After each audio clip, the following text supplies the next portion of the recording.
Hi, I'm Mika Nichols, Director of Clinical Education at Össur.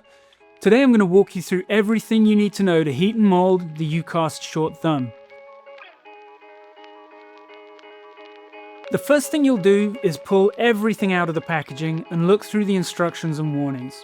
Before applying any heat, you need to determine whether this is going on the dorsal or palmar side of the hand. That's going to determine how you orient the textile.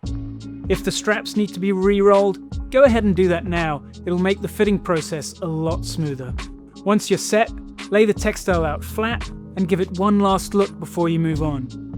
When you're ready, place the UCAST material in the heater and select the 2mm setting. Keep an eye on the amber light. Once it goes off, the material's ready to work with. Take your time here. You have a good window to get the fit right. Bring the heated material onto the textile and keep the orientation you established in our first step. Set the support over the hand and thumb, then loosely fasten the straps. You're just anchoring it for now. Full tension comes later. Now, start working the material to the patient's hand. Contour it directly to their anatomy and hold the thumb in a neutral, functional position while everything sets.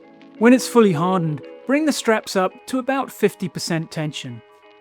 Snug enough to feel secure, but not so tight it's uncomfortable. Grab the strap near the base rather than the tip when you tighten. You'll have a lot more control.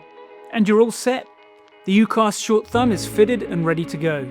If anything feels off, just go back in and reheat, remold, and refit until it's right. This material makes it easy to dial in the fit perfectly.